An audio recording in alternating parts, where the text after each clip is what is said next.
Post the music.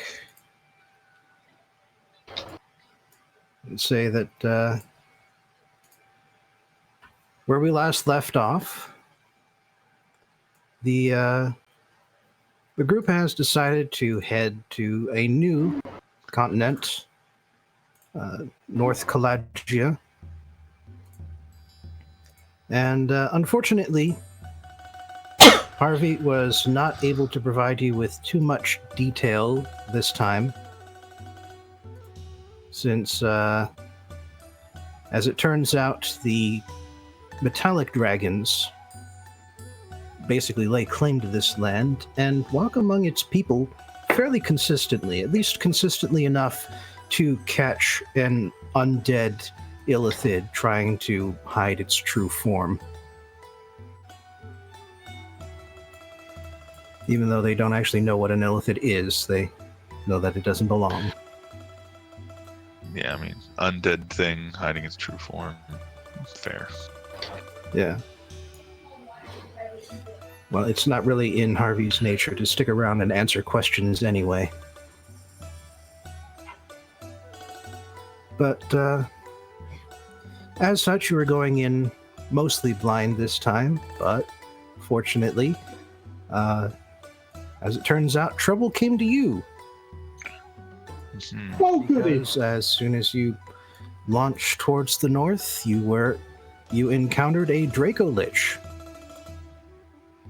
whom you outranged and mostly shot down, until at last it landed on your ship, asking for a moment of your time, which would explain that it made its bargain to become undead foolishly.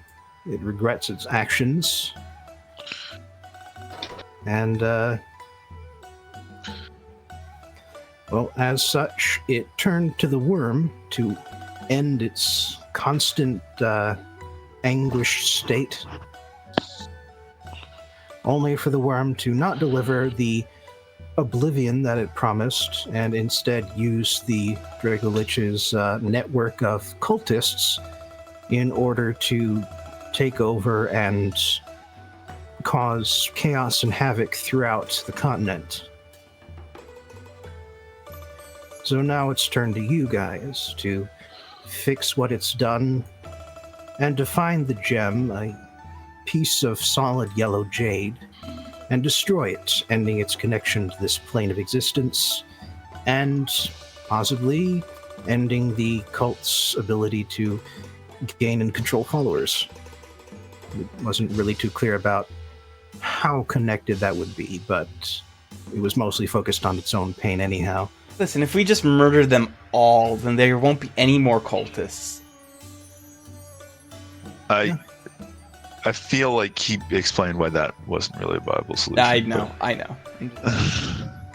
Well, it's not necessarily a bad decision so much as a very long-term decision, since there's a lot of them out there. Right. Yeah. Sorry, I said why it's not a viable decision, not why it's not a good one. Yeah. But Give it a word. the impression you got was that there are more cells out there than even the dragon knows about. Also, SIlke decided to come with you guys for Grenash's benefit, and as it turns out, she is a level 14 ranger I wonder what her alignment is. and a Yuan-Ti. From the north. As such, she's actually had considerable experience fighting against chromatic dragons in raids and wars of various sorts. They tend to range around up there. Mhm.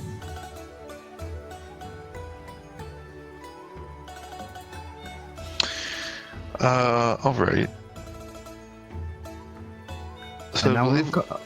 Oh, sorry. and now we're all caught up. Okay. I was gonna say, I believe we were given a place to start last week, and I've already forgotten what it is. there was a location that we were told we should go to first. I didn't write it down.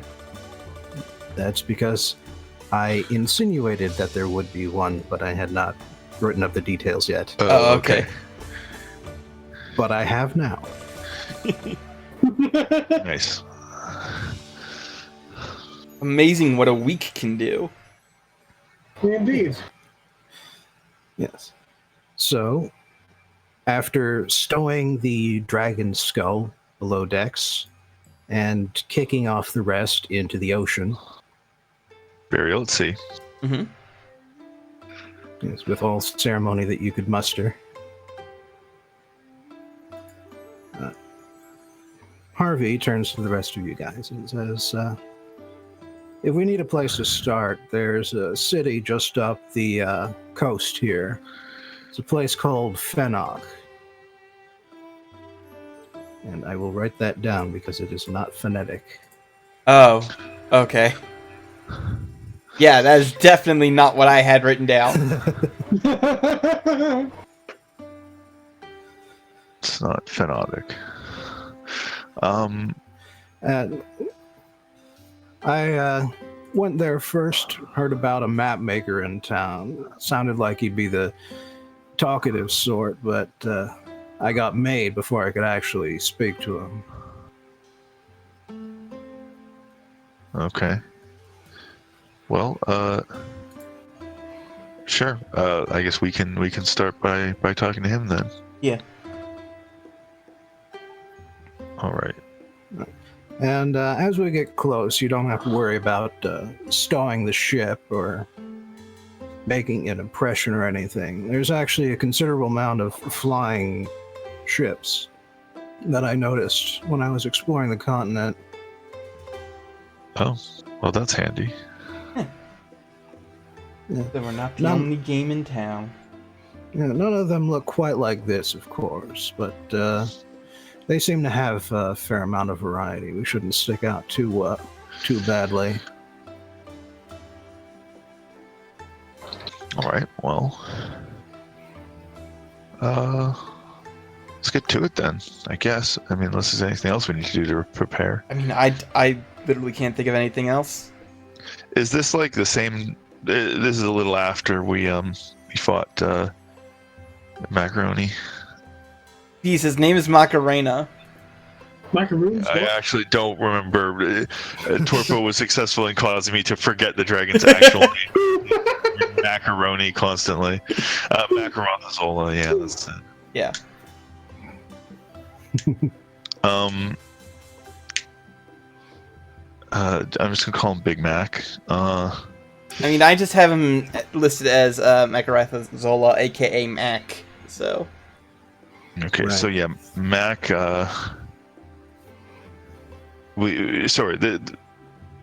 Some time has passed since we fought him, or is this Not literally the much same time day? at all. This is like, minutes later that Harvey brings this up. Oh, okay. In As a that point to start. In that case, I suppose I don't get my spell slots back. Fair enough. No, but you do have some distance to travel ahead. Because as you continue onward through the Tabaxi lands, you eventually reach a point where the wind shifts directions around you. And soon after it does this, the landscape below you and to your left starts growing larger and larger trees, thicker and thicker, as the wet winds blow more moisture over the land. Until eventually you reach a point where every square inch of land that rises above the ocean is green. And it does rise quite craggy and sudden, despite being close to the ocean. It is among the more interesting landscapes you've come across in your travels.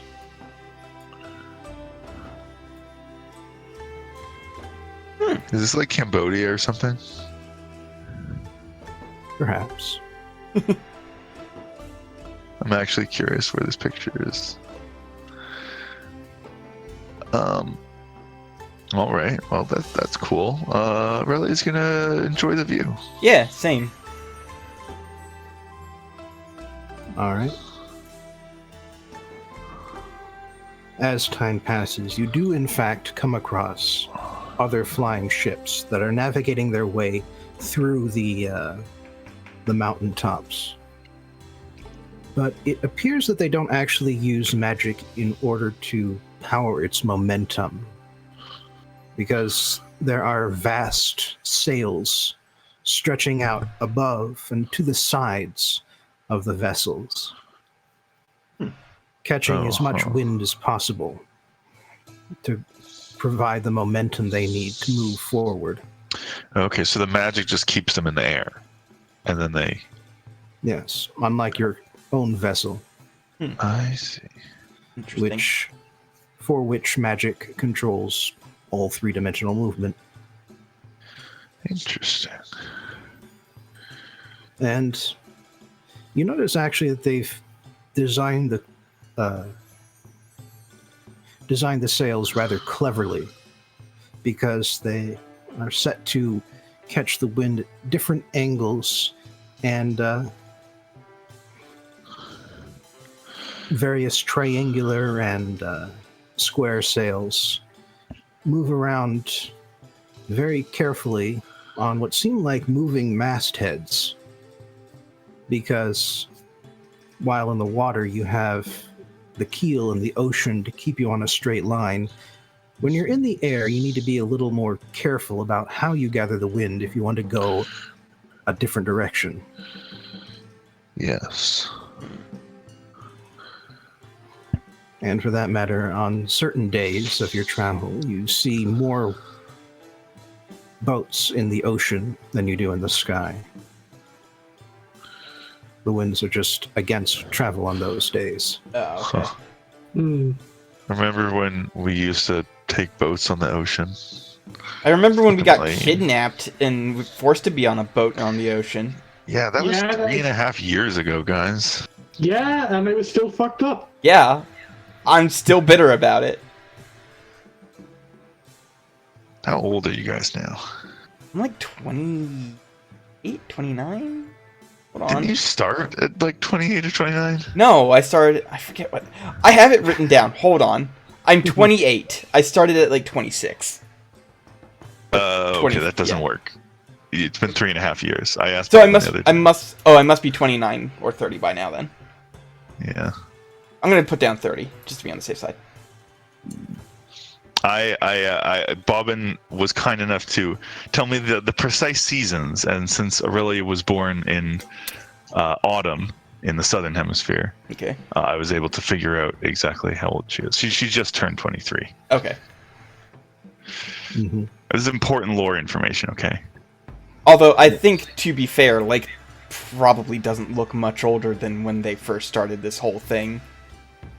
I mean, neither does Aurelia. I mean, I don't think most of us have, except for maybe Grenache. Like, Lilly's a recent addition. And Well, yeah, I mean, who's most of us? There's only 3 of us who've been here since then. Yeah. You know, I Yeah. checked, and actually, half-elves and Aasimar have about the same lifespan. Oh, So you'd be aging at about the same rate. huh.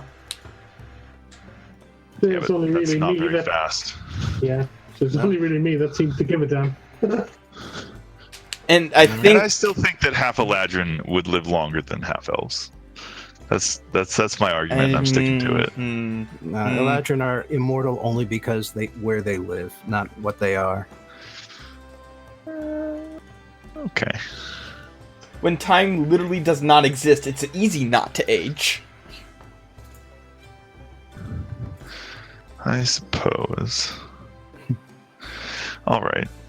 But eventually the time comes, and you pass several fairly decent-sized fishing villages and trade hubs, and as you cross over each one, Harvey, when you ask him, says, "Nope, keep going, keep going."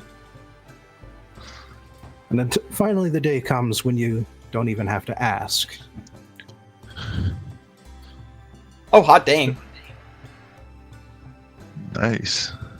It is clear from the size of the town, from the way it climbs up and up and up into the mountains, from the way it sprawls out across the river that connects it to the ocean. This must be Fennec. Looks nice. Does look nice.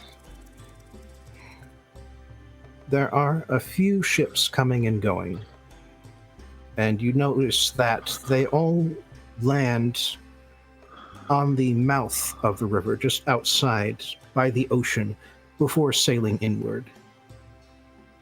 Okay. Wait, can our ships also sail on the water? Yeah, it's seaworthy. Cool. Okay, well let's do it then. You know, when in Fennec. Do you like the Fenocii? Fenokins. Fennecs? Fens. It's just getting more and more absurd. Like, Right. just lets Aurelia keep going. Well, I mean, you know, you were allowed to interject at any time. No, this is hilarious. Keep going. Okay. Well, yes, when in Fennec, do like the Fenoki do. You continue inward without your sails, and you are eventually directed by a couple of men in a small boat. You are directed to a harbor spot, a place along the docks to anchor your vessel. Okay. Quick question: do we know Do we know that these people speak Common too? It becomes clear when they shout directions to you in common. Okay. Yeah, if I remember, Let's use tons. if then. I remember correctly, like this is where the humans come from. Like the humans, at least over here, come from. So, and common was their language. Yeah. Wait, where the humans come from? I mean, What is that? I mean, like No, as no, far as like North and South Karastak, this is where the humans come from. Not Karastak, North and South. Oh, I Kalagia. see. You're just saying that humans live here. Yeah, I mean, Yeah. I figured out that much. I meant, like, I was just checking because I know Bobbin has said in the past that all the humans seem to speak Common, but I just wanted to check and make sure. Mm-hmm. Cool. All right. In that case, Yeah, the person on the helm is able to see and hear around the vessel itself. And so, while you on the deck just sort of make yourselves appear busy, the person below, who's actually commanding the ship, is able to follow the directions as if they were on deck and hearing this. fancy. As such, you get up to one of the docks. Some of the dock workers throw ropes over to tie onto the anchor points or whatever they're called. I don't have the whole ship vocabulary on standby. I'm willing to forgive you for this, Bobbin. I'm not. How dare you? Immersion It's probably ruins. some weird name like the Mount Latch or something. The Swabbins and the Mount Latch, you know? That's how it But is. yes, as you finish tying the ship up, you see a woman in fairly fancy outfits. Looks like the sort of clothing that is ready to be ready for a hard day's work, but still has more color, more decorations than those of the dock workers who are dressed rather plainly. Some sort of supervisor, perhaps. And Incidentally, the humans here are once again just a bit different from what you're used to. Where you come from, humans generally have fairly light hair, blondes and reds, whereas here it's fairly dark, and their eyes are just a bit smaller. Just a bit more squinty. Hmm. You can just say that they look Asian, Bob, and it's Fine. probably just easier that way. It's fine. You can just say they Yeah, look East Asian Yeah, but or West Asian. Excuse me. you're the ones complaining about West- immersion. West Asian. I don't think so. I think they look East Asian. Really? Oh God, yes. I got it. Bleh. I'm tired. I got like 3 hours of sleep last night. Oh, boo-hoo. Well, incidentally, I've they been not look sleeping at all Southeast recently. Asian because aside from all of that, they also have a deep tan. Okay. I see. That makes sense. I did say that this looked like Cambodia or Thailand or something. So Yes, Alright. this is definitely a tropical region. All right. all right. Well, Aurelia is going to introduce herself. You know, as is customary for her, at least. I don't know. She doesn't know what's customary here, but you know, talking about how important you are is customary everywhere. So I'm sure it's fine. Uh huh. Um, The Dockmaster gives you a respectful bow. He says her name is crap. weird name. That's a weird name. Bob, I'm frantically Googling need a name generator. She says that her name is Gwen. Gwen. And yeah, Okay. she is quite fascinated by your vessel. You are from foreign lands, yes? Yes. I you probably have not heard of it, but I am the sovereign prince of the city-state of Vienna. And this is my ship, the Saffron Lady. Vienna. Your ship. Okay. But look, it's easier for the foreigners. You know? We are the foreigners, technically. Karos. Exactly. Yes. Yes, Karasdak. I see that you have some green folks among your crew. I do not see them come from other places. Yes, I think that's true. I believe they only hang out in Karasdak for the most part. Most of us, at least. Some of us are willing to travel. Well, evidently. Well, of course. But few ever take root here. Well, you are welcome to our city. Do you have any trade goods to declare? I don't believe we no, do. I don't believe so. Like, this is me not trying to lie. I genuinely don't think we have any trade goods. Yeah, I'm pretty sure we don't. I'm talking out of character, but like I'm pretty sure we don't, right? Yeah, Yeah. but Yeah, unless you do. Unless you did something without telling the dungeon master, then I don't think you do. Okay. That might have been smart. We could have figured out if there was anything we could trade while we're here, make a bit of extra cash. Oh well. But yeah, no goods. Then you will not mind an inspection. Go for it. I suppose not. Okay, out of character, I'm a little concerned about them figuring out just how weird our ship is, but all right. I assume that, we can accompany the inspection. Well, you Is that? may need to explain the giant dragon skull that you have in your hold. Yeah, that's okay. See, okay, that's a thing that kind of backfired, didn't it? That thing that I didn't want us to do kind of backfired. Okay. Thinking of a way to avoid or explain this. I mean, we killed it on our continent and we took it as a trophy. That's actually a good point. And keep in mind that But Lilly why might would we have an have it? idea. Might Lilly have an idea? Oh wait, yeah, Lilly has fucking illusion magic, I guess. I guess. Oh, that's good. Oh yeah, Lilly can cast invisibility on the skull. Would that even work? I don't know if that would work. As long as don't walk into it. I thought invisibility only worked on That's what I'm looking up right now. on creatures. I think it only works on creatures. Give me a hot second. I'm looking to check what the exact wording Creature. is. Oh, in creature? Yeah, Okay. creature you touch. Alright.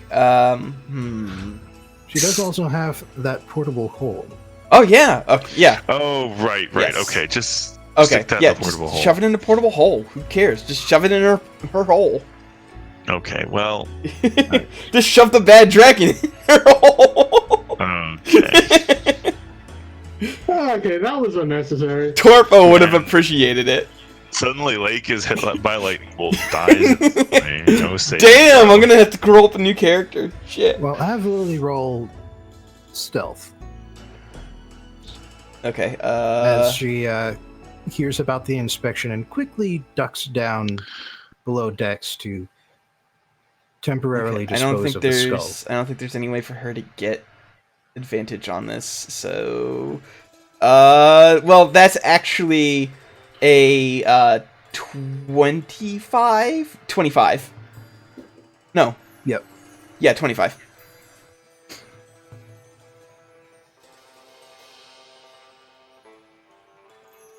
So Gwen looks over, narrows her eyes, says, "What is the short one doing over there?" I I rolled a 20 on the die. Oh, it's best not to ask with it's with a goblins. They're very particular and very sensitive in their it's a weird custom their thing. habits. Yeah. That's going to be deception. Alright. Can No, I'm you backing. were not very helpful. No. Oh, I was. Oh, okay.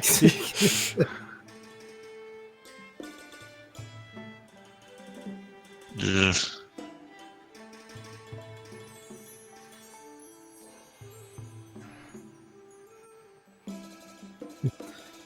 Oh, very well. You've worked with others who are very particular about how to arrange things before guests are allowed in. I suppose even other continents must experience that from one culture or another. But Yes. tell her that we will be down there within 5 minutes. We cannot wait too long before providing this inspection. Got it, Oh, coach. of She course, says. please. Well, I mean, if you wish, you can inspect. You can begin the inspection right now. Surely, You might not want to go with that bluff, because I was gonna say you could start. Hold on. I was gonna say she could start. With the deck. well, we also need time to get the proper workers here for the inspection. Oh, I see. Of course. And as we wait, I should inform you that a berth on the docks will cost you 5 gold per day. Oh, no problem. Aurelia hands over the gold. Is it best to pay for some amount of time in advance, or? Fascinating coins you have. But no, you do not hand them directly to me. We have a process here. I see. And when you leave, your debt will be paid. Very well.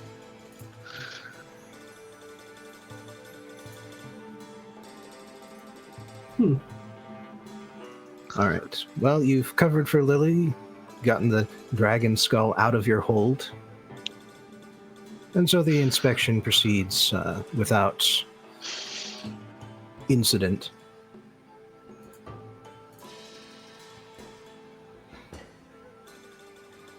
That said, they are fascinated when they come across Aurelia's griffin Nice. and the pseudo dragon they each inspector pays its respects to the pseudo dragon, who just sort of bobs its head in response. Okay, so these guys are big dragon fans. Good thing you have one as an ally. Yeah, I mean, it's not even a real dragon, but don't tell it I said that. I am 100% going to tell Errol that you said that. Too bad. You can't break the fourth wall that way. How to lose friends in half a second. Errol's my bud. He would never abandon me. Unless I stopped feeding him. Then he'd probably abandon me very quickly. In any event, so Harvey will not go with you, but both SIlke and Laurel will happily follow you, taking in the directions that Harvey offers you to get to the mapmaker's place. And Okay. Unless you have any sort of other business or exploration you want to accomplish first. I mean, probably not. I mean, I wouldn't mind exploring the town a bit, but we should probably start with the main Map, reason yeah. we're here. What exactly are we looking for from the map maker exactly? Was that explained? Just information about what's going on, about the geography, political and otherwise. Okay, so we're just literally just gonna go buy a map. Okay, cool. I'm Yep. down for it. Buy a map and talk to the map maker. And you are informed, or Harvey also informs you that the map maker's name is Reese. I like how this is all like very Southeast Asian, but they just have very normal English names. Yeah. And that one is even a Welsh one, I think. Oh, actually, those are both Welsh names, aren't they? I see what you did there. Okay. I Our like to play exploration mix and match. of Welsh Cambodia continues.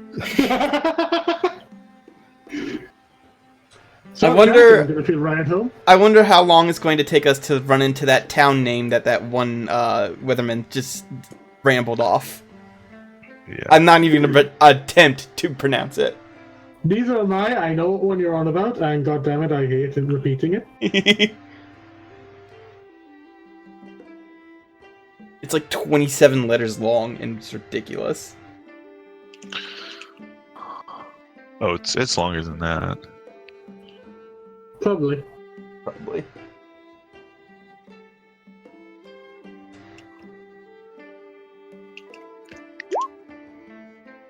Yeah. Yeah.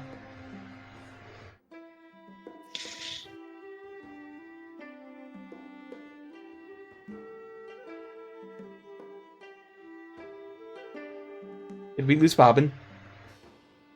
Maybe. I think we lost Bobbin. Oh, yeah, I can only hear him through Discord now. Shit, lost him to the Welsh. Oh I need no! to go find him. I need to go find him. Fuck. I'm back. Okay, hi. Hopefully. Yes, you are. Right. I just wanted to say, did you happen to notice the thing that's in common about the two metallic dragon names as well? They are Scottish? They. Well, Matt. What was the other one name? The other one seemed like Sean. Or Yeah, wasn't it? yeah, it was Sean Sorvendixelar. So they both start with vaguely Celtic sounds. I don't know. Well, anyway, Okay, so we didn't figure it out yet. All right. you make your way up the roads into the city. At places they're practically a ramp rather than an actual proper flat road. But at other times you get to rest your feet by walking across a straightway or a dip that goes down into the small valleys between these craggy hills that surround it. Until eventually you come across a building with a sign posted just outside of a rolled up scroll. This, according to Harvey, is the home of Reese the Mapmaker.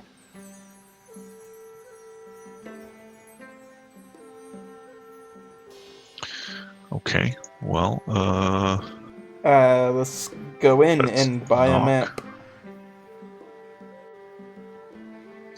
All right. You open the door, and it is a fairly open room with wide windows that are just open to the sun and the wind, allowing a fresh breeze to move through an otherwise fairly stifling and humid area of the world. You also notice that there are fairly heavy-duty shutters for each of these windows, but all of them are thrown open, pulled up, allowing all the air and sunlight and wind to come in. It's a nice day, so not surprising. Between the windows and below them are a series of shelves, each of them in a fairly ordered manner are set up a bunch of rolled scrolls, individual scroll cases,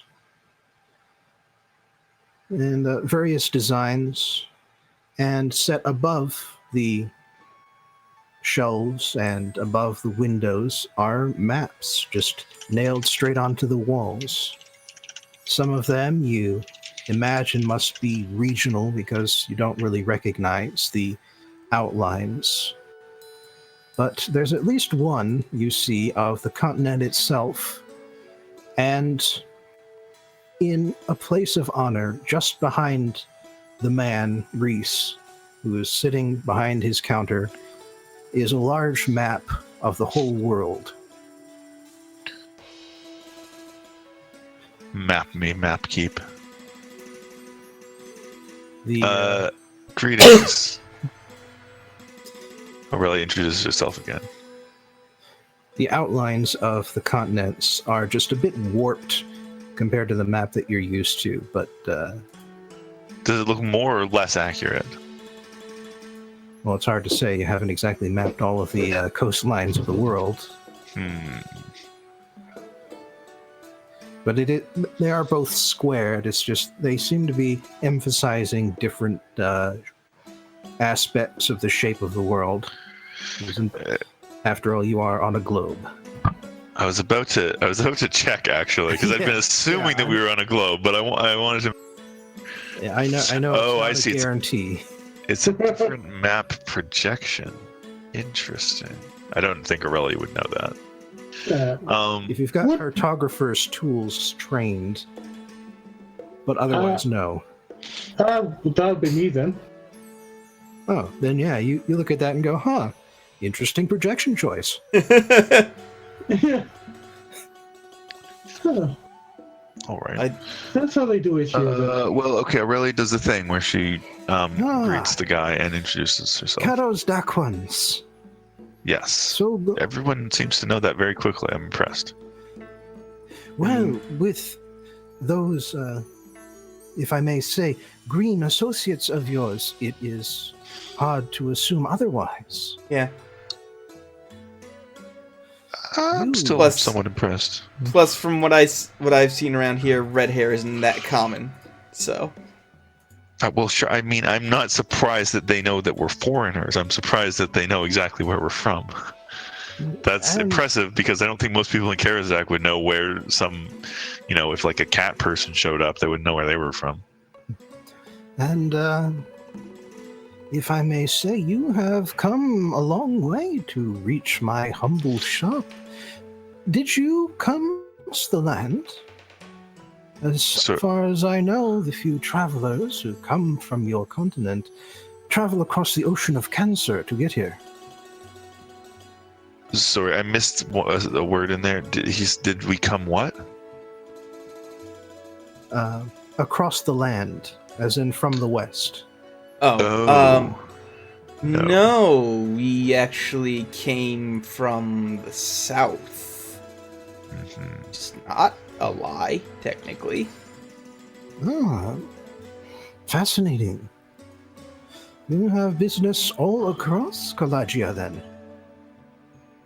Yes, Yeah, that we is get around. correct. Well, then I suppose that must explain why you have come here. Welcome to North Kalagia, Thank you. home of the original humans, well, as we like to say. And, of course, home of the dragons. Oh, but you have dragons where you are from as well, do you not? Yeah, they're not as cool as your dragons, though. No, it's friendly, yeah. They're more different dragons, you might say. I have heard as Okay, much. your dragons have an S, so ours has a more different S. Yes. Is it true that the dragons there are colorful rather than metallic? Yeah. Yes. And they're also kind of dicks. Violent? Unlike the Assholes. ones here, Yeah, these. from what I've seen Yeah. so far. Ah, see. You've had the honor of meeting dragons knowingly? Would that Yes, we've met a dragon Yeah, we met a a metallic copper dragon. one, yeah. named Oh, bronze. Excuse me. Sean or something. If I remember his full name, I'll say the full name. Lake would say the full name. I cannot pronounce it, but Lake would say the full name. I feel like we probably agreed in advance we would go openly talking about how we met this the undead dragon, Makaroth.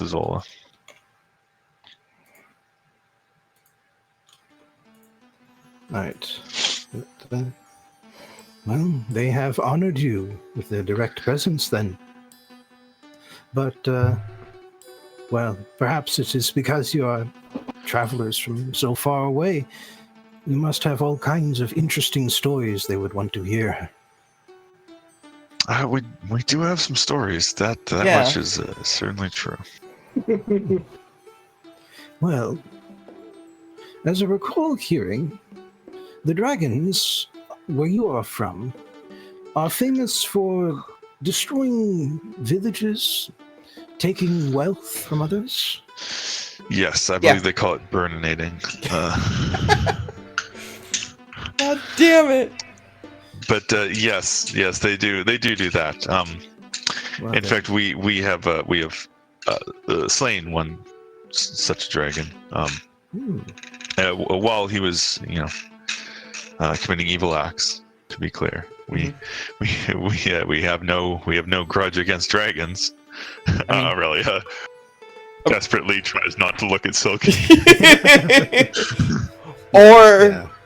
or Lilly, because remember, Lilly hates dragons. That's yes. well, just one, mostly. True. One in particular. But, yes.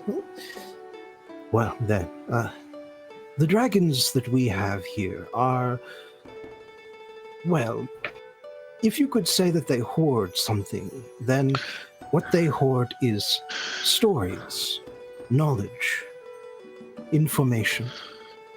And unlike with material wealth, with knowledge and stories, all wealth is increased the more you share it. And so the dragons here do. They collect stories from here and across the world, gather knowledge, and share it with the people, so that we may all benefit, and that they too may gain more stories and more knowledge as we put theirs to good use. Well, I certainly can't argue with that sentiment. It's a respectful act of symbiosis. Indeed. And right now we are partaking in the greatest act, and greatest accomplishment the metallic dragons have performed. Uniting the languages of 5 continents. Wait, what? Oh, did We dragon did that. dragon spread common around? That's why all the humans speak it. That makes sense. Damn you, Bob, and damn you for actually explaining something. I should have known that you would have an explanation. I should have known. All the stupid D&D bullshit that doesn't make any sense. You always have an explanation. You always manage to incorporate it into the story and into the setting in a way that makes sense. And the common thing was the one exception that's been bothering me for literally months. Of course there's an explanation. God damn it. Okay, continue. Okay, that right off was the best thing ever. Why, yes, the dragons often go among the people in disguises, and as great collectors of stories, they distribute them by posing in different places and different countries as great storytellers, creators of plays and mythologies, various other great works, and by doing so they influence the languages to converge. Huh, that is some fucking 11th dimensional chess right there. I'm impressed. And All of right. course it is easier to add to a language than to take away, which is why our tongue is so many strange rules, so many different ways of saying fuck the off, same no. thing. Fuck off! Like, Bobbin. why are there 3 different versions of 2? I have to know. Oh, god damn it. No. Now you're... Oh. I'm not even gonna say it. We all understand. So this is the episode that Miss breaks. Oh. This is the episode where I am very impressed. I tip my hat. Yes. I All can see right. by your expressions that you have been puzzling over this for some time. Suppose this Yes. is the first time you've heard someone who actually knows. Aurelia has also been wondering about this in character and is not, maybe perhaps not quite as shocked as I am, but Yes. huh. And of course, you understand that we dragons use their own language as the basis. Otherwise, there would not have been a point, at least not for them. So, you say you've been to the south. I hear that they call our language human there. But among ourselves, it is known as High Draconic. Oh, I was right. Like, my stupid joke out of character was technically right. Oh my god. So, is there a low draconic? Yes, the language spoken by the dragons on your continent. I understand that it is different, that they have not participated in this grand design. Yeah. Oh my they're- god, wait. And it's... Oh my god, it all fits together. This explains why Errol speaks Common and Draconic. Well, not speaks, understands Common and Draconic, because they're both Draconic languages. Oh my god. This is so good. I love all of this. It's so good. Can't even handle this. All right. Well,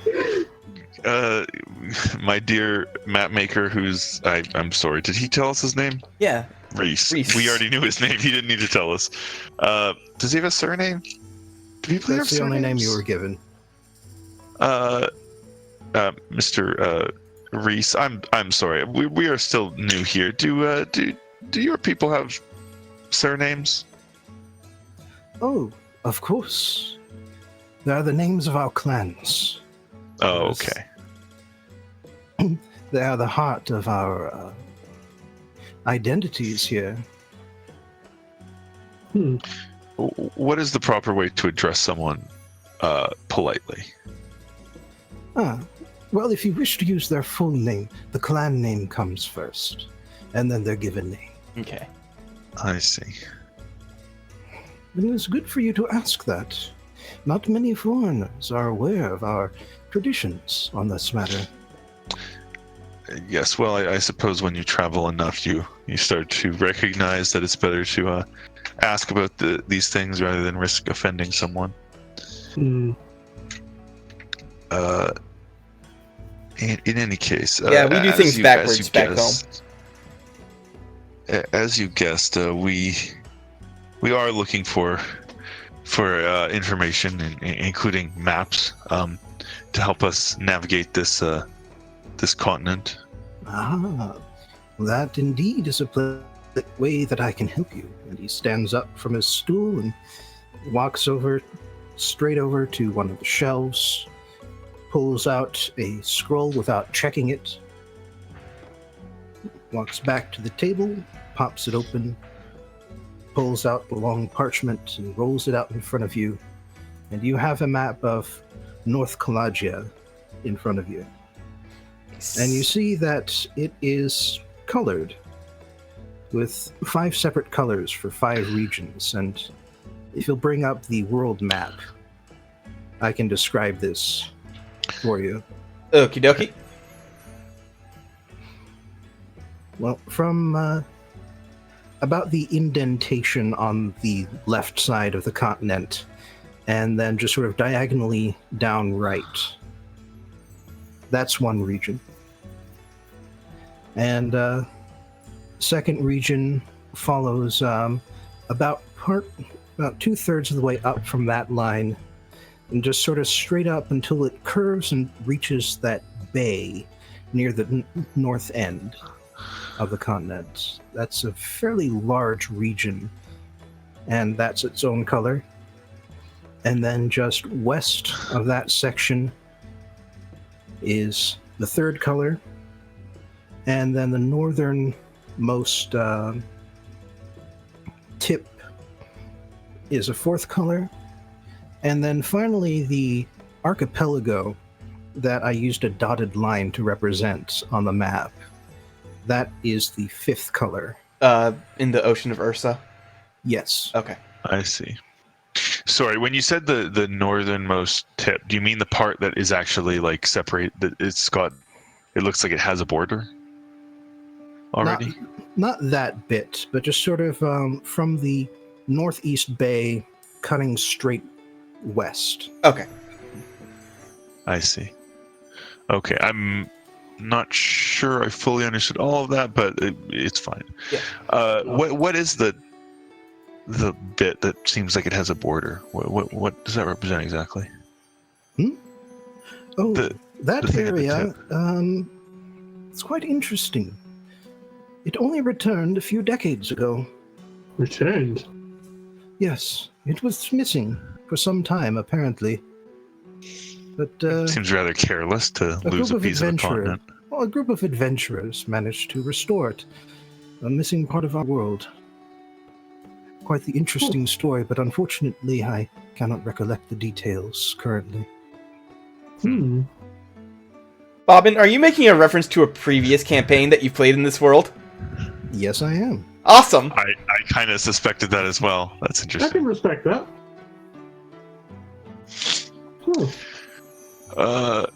Wait, does that mean your previous campaign was centered on this continent instead? Oh, no. They just happened to go to Ravenloft for a while. Oh! Okay. Huh, okay, I'm not sure how to interpret that, but I mean, I sort of know what Ravenloft is, but I don't know what that means in this context. Alright, well... Okay, so these are political divisions then, these regions? Well, these are the 5 empires. Although really only 2 of them deserve the title of empire. It's a convenient way of dividing the land based on cultural differences, political influences, and such. Now, in the south, where we are right now, we are in Horthland. And we are also called the Empire of Copper.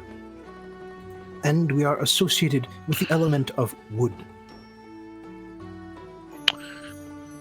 Chinese elements, they're so cool, yes.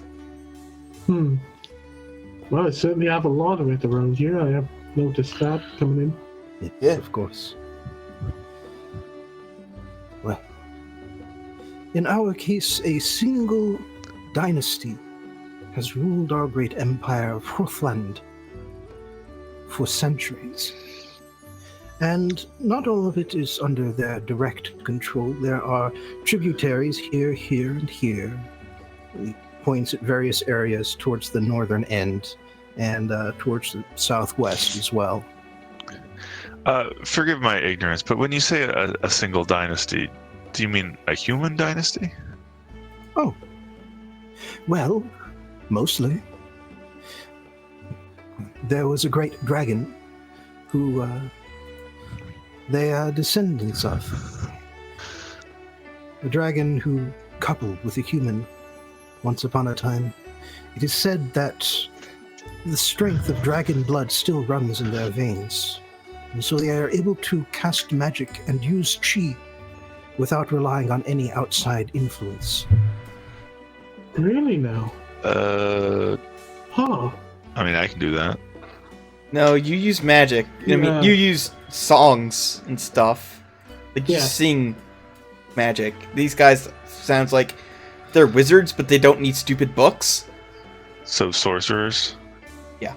Oh, so you are familiar. Yeah, we have those. Ah. Interesting. They tend to be rare, I believe. But Also, I will remind you, Aurelia can cast at least one spell without singing that she just naturally has as part of her. Well, I mean, Lake can cast a light as a cantrip, but due to racial shit too. Yeah, I never said Lake couldn't. I'm saying we both can. In either case, though, it's not really on the same level of what a sorcerer does. Yeah. That is true. That is true. Oh man, look, I can make a light, and sorcerer just disintegrates an entire mountain. What? Yes, of course, dragon blood runs through all humans to some degree or other. It's just, aside from the royal family, it is rare to see. A special event when one is born or discovered. Now, to the eastern side of the continent is the Veng dynasty, the Veng Empire. The Veng are the current rulers of the empire. There, the families and clans aren't quite as important. Instead, they rely mostly on the bureaucracy designed for them by the gold dragons. And it is said that if a dynasty fails in their duties, they have lost the mandate of the gold. Sounds like a very original concept. All right. And considering the influence the gold dragons have there, they are also called the Empire of Gold, and their association is with the element of earth. The land is very fertile there, though not quite so warm as ours. At that point, Lake goes, wait, wood and earth aren't the same thing? Because, like, I No, thought there are two different elements, yes? not where we're from, really? Oh, are you thinking of the material elements? Ah, yes, of course. I am describing the elements that these places are associated with. They are the elements of chi. Oh, okay, different thing. All right. The elements, the different kinds of chi, the internal power that everyone has to some extent or other. All right. That makes more sense. I never learned about this stuff. Out of character, I only recently remembered that the Chinese elemental wheel was a different thing due to another campaign I'm in. So Yeah, It's like the wood is meant to represent I life. know all about it from Total War 3 Kingdoms. So. it's very cool. It's basically like simplified Pokemon. Not exactly. Citation needed. I did say basically, like on the most basic level. Sure.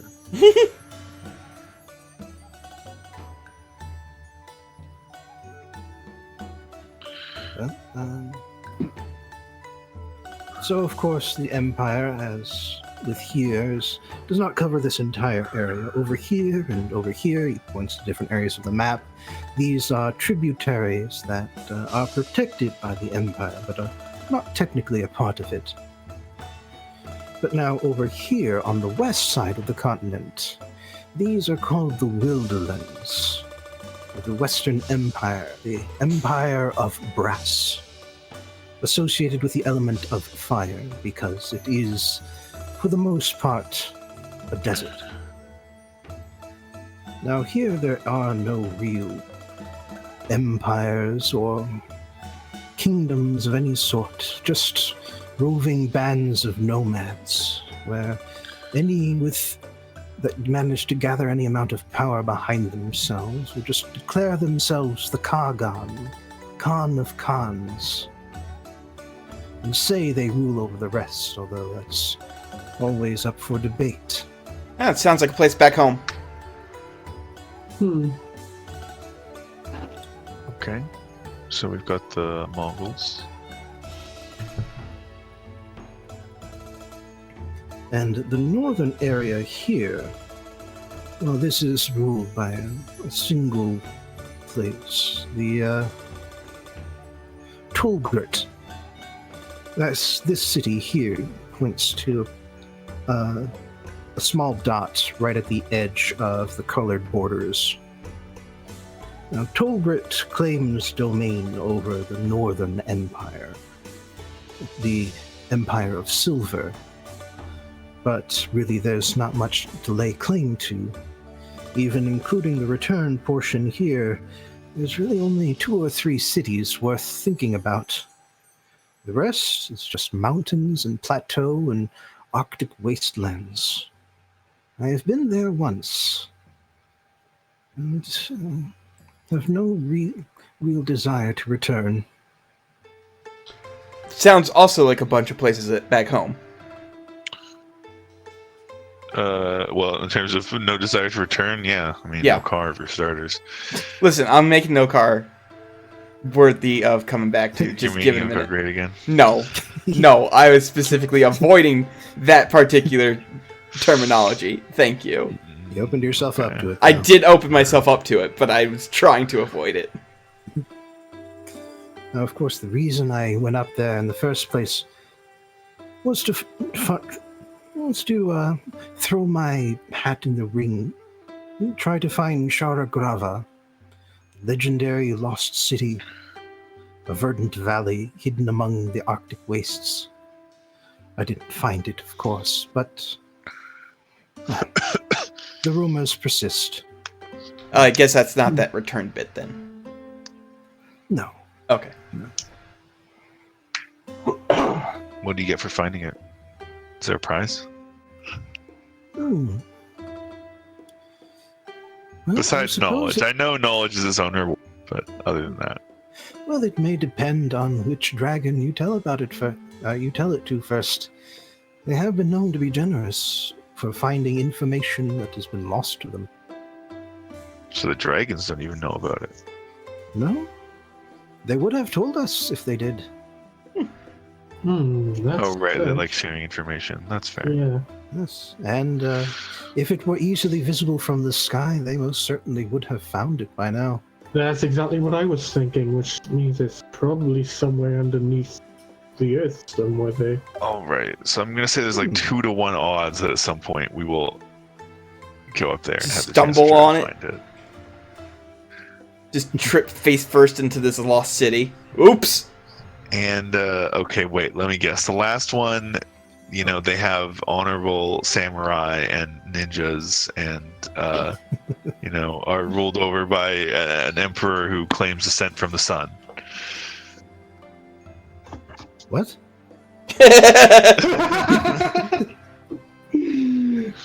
Aurelia, stop making shit up.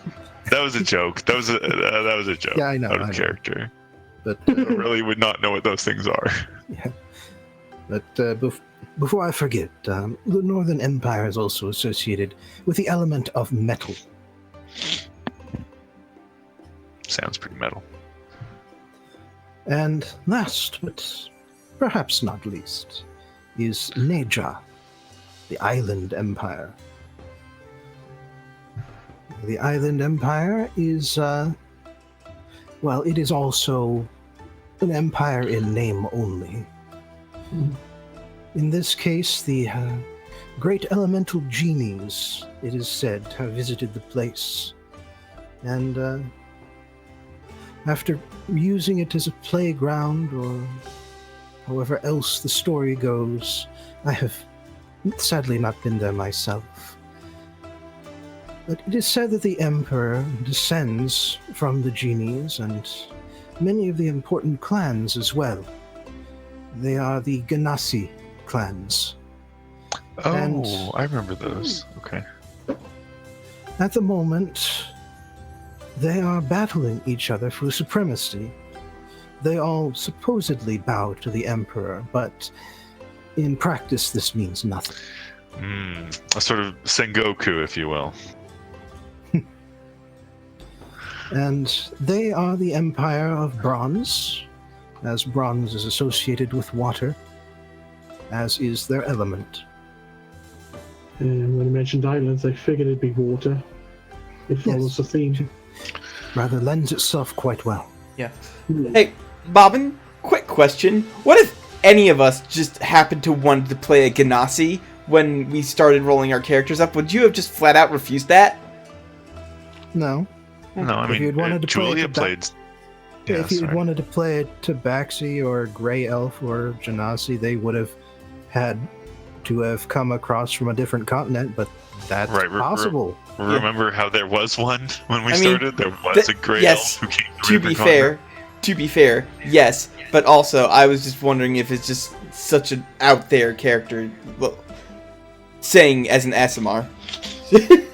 So, Well, I will say that if you decided on a Genasi instead of an Asimar, I probably would have found a location more close to home where they're from. oh, okay. You sort of changed that around. Got it. Yeah, I am kind of making some of this shit up as I go. All right, fair enough. I can't believe this is not I already what? You're not. fully established. You don't have a 1,000-page long book about this setting. I'm done. Bye. Going away now. Okay. And that was a bit. That was a bit.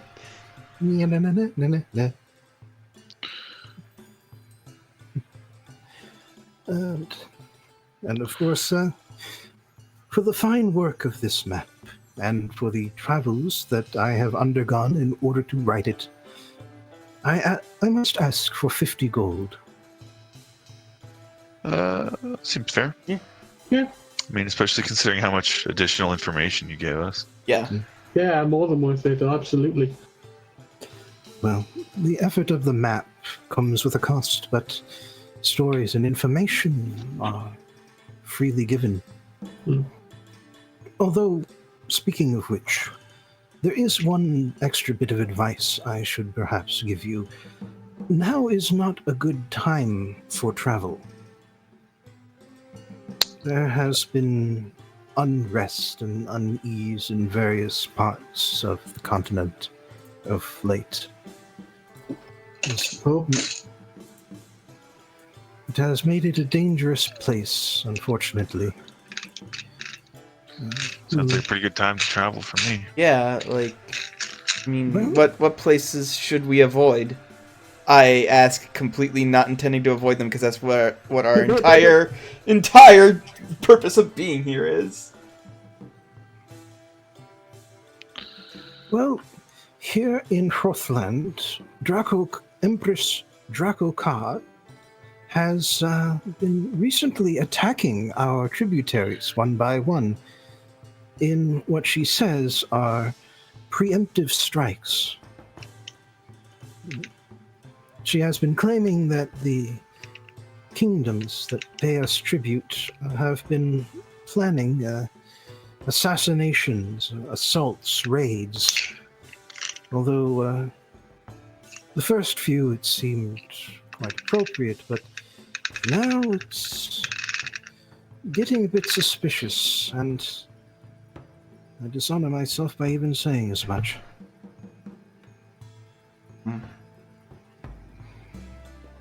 In the Western Empire, I have heard that no fewer than 3 clans have claimed the title of Kagan, and they are going to war with each other in order to settle their dispute. That one They does seem to make sense. Usually one is clearly more powerful than the others, but from what I am hearing, all 3 are at about the same power. It's unusual. It may devastate the lands and the tribes. And then, that is assuming that the troubles of the Eastern Empire do not get there first. There has been a terrible loss of crops last year. It wasn't nearly enough as for what they need. This happens from time to time, but last year, it was particularly bad. From what I hear, the regional governors have been gathering money and weapons and soldiers to themselves in anticipation of a civil war. It seems inevitable that someone will declare that the Vang have lost the mandate of gold. Then it's up for grabs. I have a question. This sort of relates specifically to the whole mandate of gold thing, but also just in general. Do the dragons not interfere with any of this to try to keep the peace at all? They seem to be pretty well respected. I would think that they would. In general, no. I have heard that the dragons in times past have attempted to take direct control of peoples and empires and kingdoms, but it always follows that nothing new comes of it. No new ideas or stories, because those who are willing follow the dragons without question.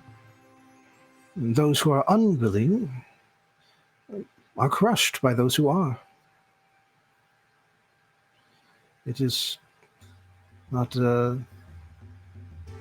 their goal to rule.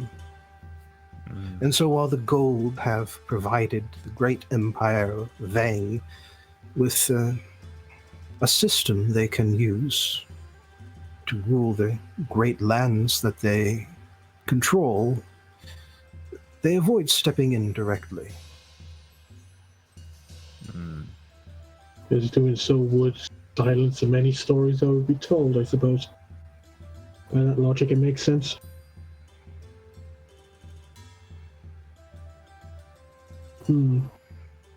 Now, the Northlands, well, honestly, they are so far north, I hear very little news from there. And, of course, the Empire of Islands. Well, the Civil War has been raging for decades now. I imagine it's not gotten much better. Well, it sounds like we've got a lot of work cut up for us. Yeah. Work? Well, I mean, look, how don't worry about it. problems have a way of getting resolved when we're around. So there's a strong possibility that at least one of these issues will be over by the time we leave your continent. You're welcome. No need to thank us, but you're welcome anyway.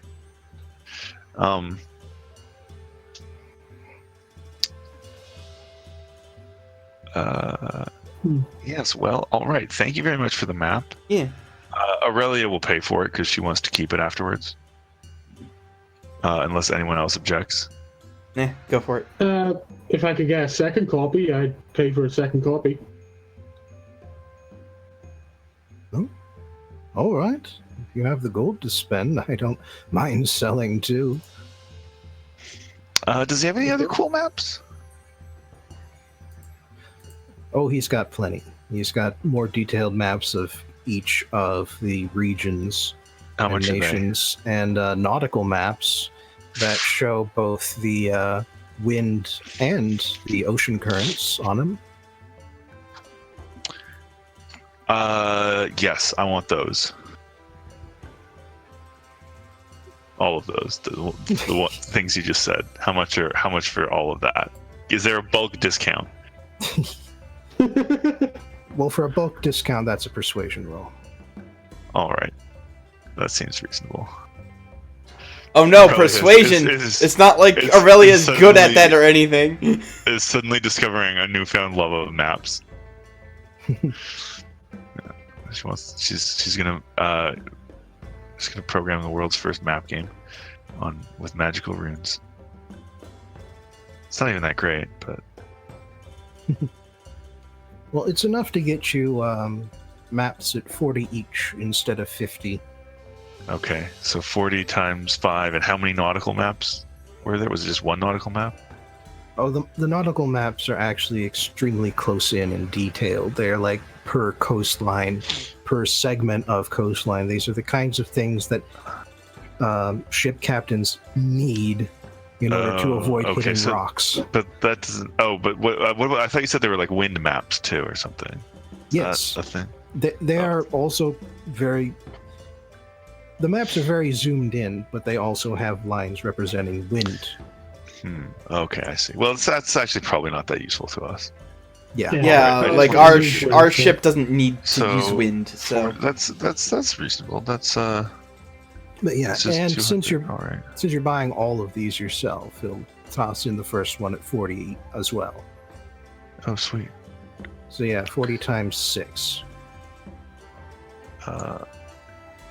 Cool. Well, let me just 240. Yep.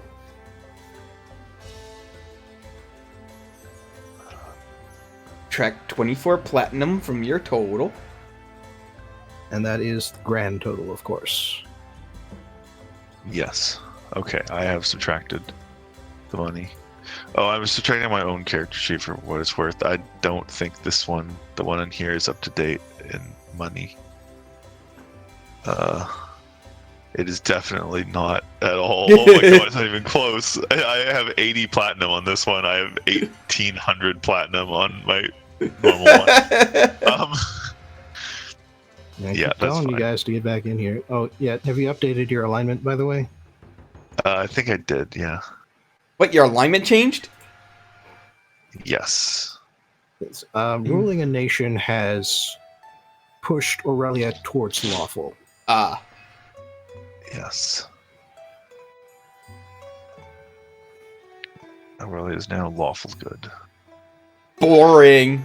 Yawn. You know what? I don't like that attitude, my friend. Lawful good does not have to be the goody two shoes alignment. Well, There's variation within alignments. Nine fucking categories do not describe all of. you don't have to defend yourself. No, you don't. Yes. Like I'm Yeah. just All busting your nuts, man. right. Anyway, Aurelia now has a bunch of maps. She's very excited. She's looking over her maps. She's gonna start a map collection now. It's great. All right. Well, that was productive. Now we've got maps, so we can figure out where to go next. Aurelia really quickly goes, guys, we need to go back to South Karastak and buy some maps. We need to go back to Colonia and buy some maps. I question whether they would have very good maps in South Karastak. I mean, I'm sure they have useful maps for what they need them for, but they probably wouldn't have maps as nice as these ones.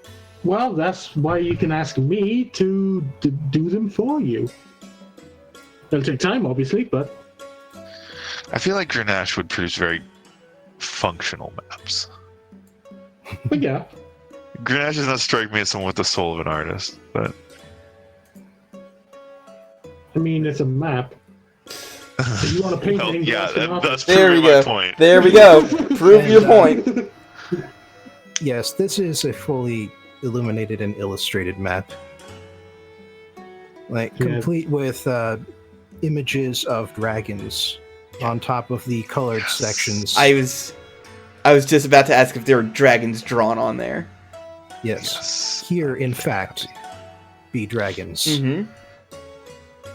Okay, cool. Alright. So... I don't know if we have any further leads.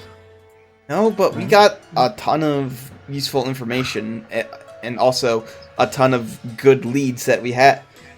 A ton of maps. Yeah, a ton of maps. Yeah. We have like 240 gold's worth of maps. That said, though, while a lot of the other things came up to me as regional conflicts and whatever, this thing about this suspicious person, that's something that strikes me as unusual. That's probably something we should look into. Yeah. Sorry, what suspicious person? The first one that he mentioned about. Oh, The these- Empress? Yeah.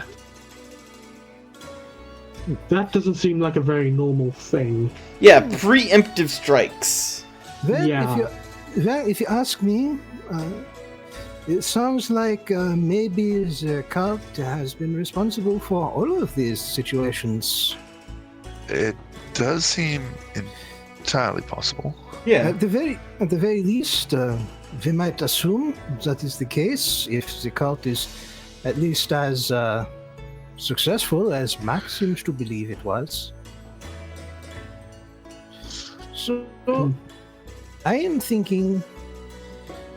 I know two ways to hunt dragons. There is with speed and there is with stealth. Now, with the speed, what you need to do is burn the hunting grounds, scare off the tribes that feed the dragon. But you need to go fast because otherwise the dragon will find you and kill you for what you do. So I am thinking, in this case, the people that feed the dragon is the cultists in the high places. So maybe we hit each place fast, and then kill the cultists we find. Then the places are better. They have fewer places to hide the gem. And then the dragon is weak because he has no more food. And we kill him even in his own lair. Now, the other way is with stealth. If we can sneak through the dragon's domain, we can wait for it to go out alone, wait for the perfect time to strike because he does not know we are there, and then surprise and kill him. And I guess we would be killing the gem. The dragon said that the gem moves here and there. If we can find out where it is, wait for it to move again, we strike. Gem is gone. Not like I say I fought dragons both ways. I am up for either one. Well, I appreciate your slightly confusing metaphor, SIlke. See, in theory, I would prefer the stealthy approach, as you say. It seems a little safer and more prudent. But in these specific circumstances, I must say that I am tempted more towards the quick approach. Yeah, let's do the quick approach. Because, and not out of any particular haste, but rather because we know that we are known to these people at this point, and I question whether we really will be able to be stealthy in any meaningful sense. Like we're a known quantity already. Well, they know that we are here. They probably know that we have come to this town. But if we leave the ship here, if we can move without being seen further north, then they will have lost our trail. Perhaps, but we do tend to stand out. I mean, so far both of the people we've spoken to have instantly identified us as being from Karazdak simply by our appearance. Mostly mine, but Well, And Lily's. and Lily's, yes. But I mean, it's not like the rest of us are like blend in that well either. I mean, I mostly wear a hood, so. I suppose. Aurelia does not blend in. Oh no, you do not. Well, there is a lot of woodland here, so You do also have that seeming spell. You do have seeming. That is true, but still, that doesn't work all the time. I don't know. I It's mean, one of those like. Okay, meta you say it decisions doesn't that's work kinda tough. all the time, but we've tried it once, and it worked once. And as far as I'm concerned, that's 100% success rate. I didn't mean its success rate so much as the fact that it literally like cannot be on all the time. Okay, fair. Actually, There's a bunch of hidden dragons who can suss out illusions. yes, Yeah, exactly. there's that. Now I mean, the impression I got was that there wouldn't be any dragons as part of this cult, but I mean, I suppose there could be. You don't We know. wouldn't know. We wouldn't know for sure. hmm. So That is not knowledge that your characters have, one way or the other. yeah. Well, okay. In that case, Aurelia made an unjustified assumption that it was implied that there were no dragons in the cult, but she also realizes that that was a bit of an assumption. I think that trying to be stealthy is, while I'm sure we could manage it in theory, it seems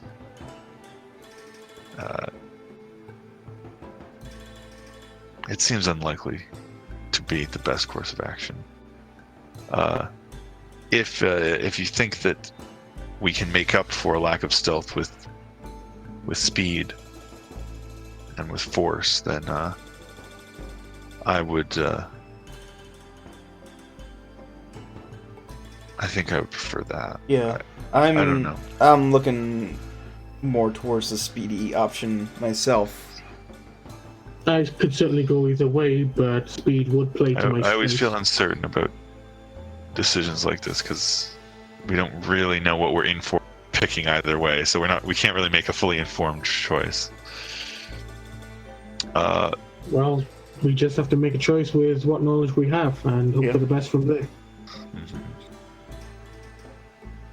This isn't a case where there's one choice that you're like expecting us to go with, is it, Bobbin? I have given you two honest choices, and Okay. of course you can go off the map too, if you've got something better than what I've thought of. Yeah, you know what? Look, last time we did the stealthy approach, and it worked. It was fine. Yeah. Let's mix it up. Let's just. Not to meet the literal god. Well, aren't you tired of being nice? Don't you just want to go apeshit? Well, you're at that level. I mean, that's been a me from a while ago. Haven't had to go that far in a while. Yeah, let's fuck up some cultists. Yeah, let's fuck up some cultists. Let's just go for it. Let's just do it. I think Lily would be behind the plan too. I think Lily would be up for fucking up cultists, but I don't want to speak for Torpo. I mean, Lily Yeah. is also very good at stealth, to be fair. So. This is true. That's why I'm saying I don't want to speak for Torpo. All right. No. Stealth in general, but she's also good at. Fucking things up. She's really Yeah. good at fucking things up. Yeah, you remember when she fucked up a mirror? Yeah, with a dick butt. Exactly. All right. All right. So yes, I think that let's go with the speedy approach. All right, then speed it is. Okay, so we're in the Southern Empire, so we should kill the cultists in the Southern Empire first. It sounds like maybe they're in the royal palace. If they are not the rulers, then they are someone the ruler listens to. So we get into the palace, you use your spear thing to find out who has the worm. We kill them, we run. I love this plan. I'm excited to be a part of it. Now, to be clear, just because we're taking the not as stealthy approach in general does not mean we cannot be stealthy in individual elements of Sure. of the course. plan. So Sure. I would suggest that we try to be cautious when we're. I figure it will not let us to the Empress just because we are foreigners. Well, But I have my bow ready, so whatever you figure out. I do want to point out, technically, I do have this background feature that never really gets mentioned. That does state that other people of high birth automatically treat Aurelia as a member of the same social sphere. Yeah. So now an audience with the Empress might be difficult, but the nobility around her, I feel like Aurelia could finagle her way in there. They would recognize you as being a blue blood, at least. Yes, exactly. Yeah, let's see what we can pull off. Maybe maybe there will be a conveniently timed ball, and we can just waltz in, literally. I am not dancing. Okay, well, Aurelia will probably dance. What skill is dancing? Acrobatics? Performance. Performance. Yeah, that makes more sense. I mean, I suppose some dancing could be acrobatics. Maybe. I never did use acrobatics. Cirque This makes me sad. Cirque du Soleil is acrobatics. Yes. Look, I just want an excuse to use acrobatics, please.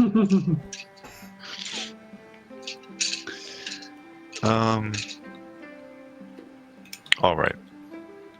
Yeah, so let's head for the capital then. This isn't the capital, is it? No. No, okay. It is a significant city on the southern edge of the Empire, as you can tell by reading the individual map. But the capital, which is marked with a star on the map, conveniently, is called Pokemon. And it is a good few hundred miles to the north, further inland. All right. Before we leave, does the map note any... well, I guess it probably wouldn't unless it has some kind of written descriptions of stuff. Does the map give any indication of anything else nearby worth checking out? Any good tourist attractions? That was mostly a joke. Well, Aurelia... actually, Oh, yeah. you say that, but there are a couple statues noted on the map. A illustrated area with a bunch of very vertical-looking mountains, excessively Excessively tall. pointy? Yeah, excessively tall and thin, like chimneys, Huh. located towards the northern end, past Pokemon. Okay. Well, we can maybe check those out.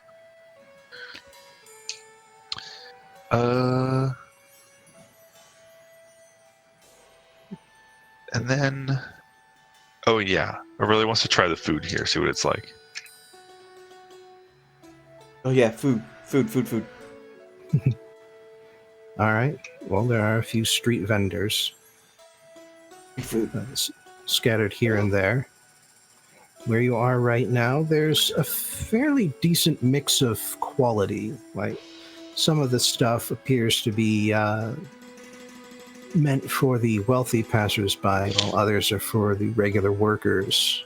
I go for the wealthy one, obviously. There's some guy on the street corner just screaming that you need a pork bun in your hand.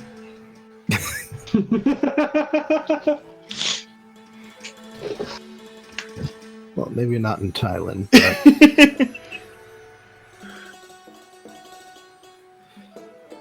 well, yeah, you find a place that has basically a bunch of seats set up in front of it. A man is very busy and using fairly well-defined muscles. He's digging in and flipping and scraping stringy pasta off of a fat, thick slab of stone set up above a roaring fire. It's already hot and humid out, and yeah, this guy is just flinging his sweat in all directions. Batters the surface, sizzling in between the bits of pasta. Occasionally reaches behind himself and pulls out a small container with a sort of nozzle tip and pours it out onto the pasta, and it steams up. And he reaches behind himself in another direction, pulls out a couple big bowls, tosses them out onto the slab, flings them all together, and then he cuts an onion and pours some oil inside of it. I really appreciate the effort you went through there. But yes, he quickly serves them out to his waiting customers who have been lining up in order to actively watch him at work. Aurelia buys one. This seems to be in sort of a part of the experience, is watching this guy ready the food for his customers. I think we should respect this. We will have one as well. Yeah, sure. Why not? Okay. Like, usually doesn't go for the fancy shit, but... I'll roll Constitution to see how well Aurelia handles the spice. Oh my god, it's like that side quest in Jade Empire. And, the food is, number one, more expensive than standard street fare, so that would just be a silver a piece, though. Yeah, I can And link the silver. Aurelia does not throw anything up, but her mouth is on fire, and she goes through several glasses of water before she's done. But does it taste good? Hard to say. There's a good mix of flavors, but you only get to taste them in small batches before the fire just takes back over. Delicious. And this will go for all of the rest of you too. I love it! You've eaten rats. Fire is great.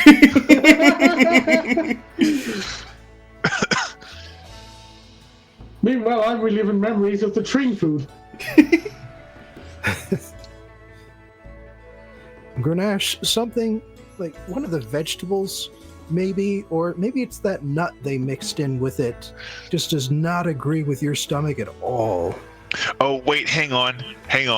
I cast prestidigitation on it to make it slightly less spicy. Yeah, you can do that. Why would you do that? This is great! I mean, you won't be able to do that on your sphincter afterwards, but for now...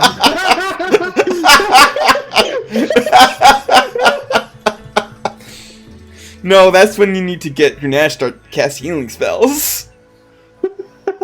Aurelia can cast healing spells too. Yeah, Grenache, one healing spell. You've kind of discovered that you have an allergy to peanuts. Oh. It's not enough to instantly close up your throat and cause you to choke to death, but it makes it decidedly an unpleasant experience, and you can't eat too much of it before you just go, I'm going to kill myself if I eat another bite. Maybe not. I'm sure Lake will finish it for you. Yeah. All right. Well, hand that it was over. a fun experiment. Let's go to the other place. Pokemon. Wait. I should roll for Lilly. Because that would be hilarious if Right. she failed. Right, she is. Or you should roll for SIlke party. too. And that's also true. Hang on. No, Gotta get up her Lily stats also loves this shit. Once again, going. It's fine. It's fine. I don't know Y'all what you are guys babies. are complaining about. Not me, Lily. That's like and Lily together. Once they realize they like it, they're like, "Yo, babies, this is great." All right. Well, SIlke is in Aurelia's boat. As always. Aurelia winks.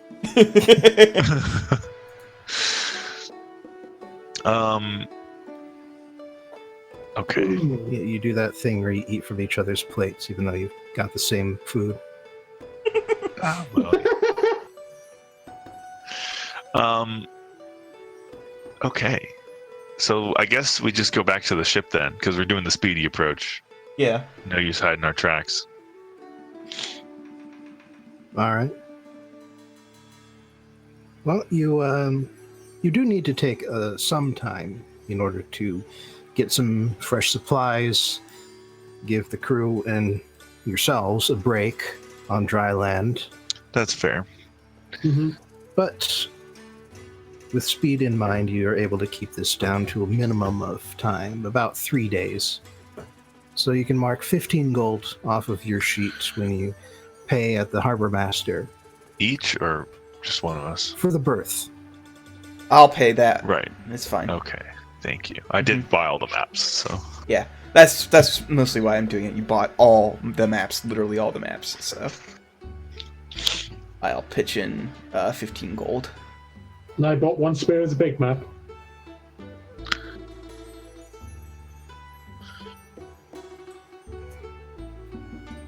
All right. Hey there, Ken.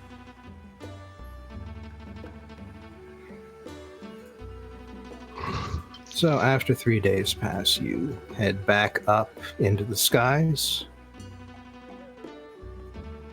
Start crossing further inland. But again, without having to worry about wind, you are able to take a direct path as the crow flies directly towards Puckmall. And as such, you are able to arrive there without spending too much time in the air.